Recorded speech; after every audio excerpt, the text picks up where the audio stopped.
James Carter stood frozen, his heart pounding as he stared at the wreckage of his home. The sleek, modern house he'd poured his soul into designing was now a pile of rubble, crushed under the weight of a bulldozer's merciless tracks. Standing smugly nearby was Margaret Wells, the HOA president, her lips curled into a triumphant sneer. "You brought this on yourself, Mr. Carter," she said, her voice dripping with disdain. She thought her power was absolute, but James had a secret weapon, one that would unravel her empire and shake the entire neighborhood to its core. What happened next was a battle that no one saw coming. James, a 38-year-old architect and single father, had built his home in a quiet suburban enclave with love and precision.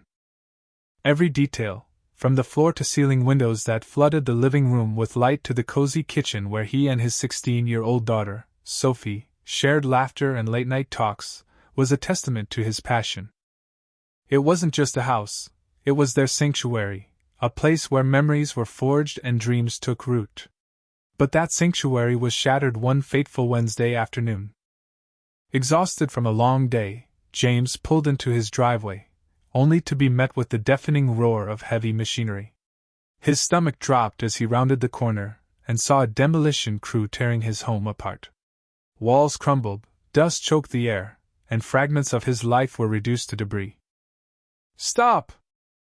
What are you doing?" James shouted, sprinting toward the chaos, his voice raw with panic. The foreman, clutching a clipboard, approached with a shrug. "Orders from the HOA," he said, handing James a crumpled notice. The paper claimed his home violated the neighborhood's architectural style. Rage and disbelief surged through him. "This house was approved when I built it," he yelled, but the crew pressed on, oblivious to his pleas. As the last wall fell, James stood helpless, watching his daughter's childhood home vanish. The next morning, James stormed into the HOA office, the notice clenched in his fist. Margaret Wells sat behind a polished desk, her sharp gaze cutting through the sterile room. Known for her iron grip on the neighborhood, Margaret was a formidable figure, her rules enforced with unrelenting precision. "I assume this is about the demolition," she said coolly, barely hiding her irritation. "You destroyed my home without warning," James snapped, his voice echoing. Margaret leaned back, a faint smile playing on her lips. "We sent notices about your house's non-compliance with our updated bylaws. You ignored them." James slammed the notice on her desk. "This house was approved years ago. You can't just decide it doesn't fit." Unfazed, Margaret's tone turned icy. "The HOA voted for a colonial aesthetic last year. Your house was an eyesore. We acted within our rights." Her words were a challenge, her confidence unshakable. James left the office seething, vowing to fight back. That evening, as the sun set over the ruins, Sophie stood amid the rubble, tears streaming down her face. "What do we do now, Dad?" she whispered. James hugged her tightly, guilt and resolve battling within him. He didn't have answers, but he knew one thing: Margaret and the HOA would pay. Little did she know, James wasn't just an architect, he was a man who understood systems and was about to dismantle hers. James pored over HOA bylaws and meeting minutes in his cramped temporary apartment, coffee cups piling up as hours blurred into days. The more he read, the more his suspicions grew. The push for colonial aesthetics seemed tied to Riverside Builders, a company known for expensive, uniform homes that matched Margaret's vision. His house, unique and modern, had been a threat to their plans. "This isn't about rules," James muttered. "It's about money." Determined to uncover the truth, James knocked on neighbors' doors. The stories he heard were chilling. The Thompsons, an elderly couple, recounted being fined $500 for an unmaintained garden.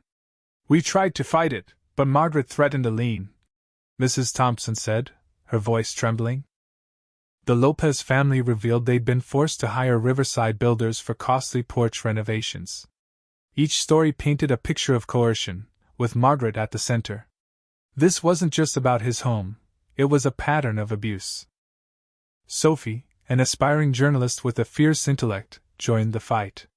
If Margaret's profiting, there's a trail, she said, her fingers flying across her laptop. Using her school's database access, she dug into public records and struck gold, payments from Riverside Builders to an account linked to Margaret, disguised as consulting fees, totaling tens of thousands. A memo attached to one transaction referenced removing non-compliant structures to pave the way for Riverside's projects. She sold out the neighborhood, James said, his voice low with fury. And my house was the final piece. James rallied the neighbors for a backyard meeting, the air thick with tension. Families shared their grievances, from Cynthia Reed, a widow forced to repaint her house 3 times, to Mark Evans, a young father threatened with eviction over a disputed fee. She preys on the vulnerable, Mark said bitterly. James stood tall, his voice steady. We have proof of her corruption. Together, we can stop her. The crowd nodded, their fear turning to resolve. Sophie filmed the meeting, her quiet determination inspiring all. The evidence was overwhelming: payments, course renovations, and Margaret's disregard for homeowners' rights. James hired Laura Mitchell, a lawyer known for tackling HOA disputes. Laura's sharp mind cut through the HOA's defenses, uncovering a litany of violations: no warnings, no board vote, no permits for the demolition. This isn't negligence, Laura said. It's calculated abuse. We'll take them to court. The lawsuit filed, James went public, standing amid his home's ruins as reporters swarmed. This wasn't about standards, he said, his voice unwavering. It was about greed. The story exploded, with neighbors sharing their tales of HOA overreach. The floodgates opened, and Margaret's image as a community leader crumbled. In court, Laura was relentless, dismantling the HOA's claims. When Sophie took the stand, her calm recounting of the consulting fees as bribes stunned the room. Laura presented damning emails, one from Margaret stating, "Once Carter's house is gone, we'll have a clean slate." Gasps filled the courtroom as Margaret's composure cracked. The judge ruled in James's favor, ordering the HOA to rebuild his home, pay damages, and cover legal fees. Margaret was fined heavily and forced to resign, her legacy in tatters. Outside the courthouse, James and Sophie faced a sea of reporters. "This is a victory for everyone silenced by bullies like Margaret," James said, his arm around his daughter. The community cheered, their trust restored. Weeks later, construction began on James's new home. Each brick laid was a step toward healing. The neighborhood transformed, united by their shared fight. The Thompsons hosted a barbecue, and Cynthia brought a pie, her voice thick with gratitude. "You showed us what community means," she said. Sophie's school project on the ordeal earned top marks, her teacher praising her journalistic prowess. "We make a good team," she told James, grinning, as they stood on their new porch. As the sun set, casting a golden glow over the rebuilt home, James felt peace. The fight had been grueling, but it rebuilt more than a house, it rebuilt hope. The neighborhood was no longer Margaret's playground, it was a place of fairness and unity. That night, under the stars, James closed his eyes, knowing justice had prevailed. What do you think of James and Sophie's fight? Was Margaret's downfall deserved, or did she have a point about community standards?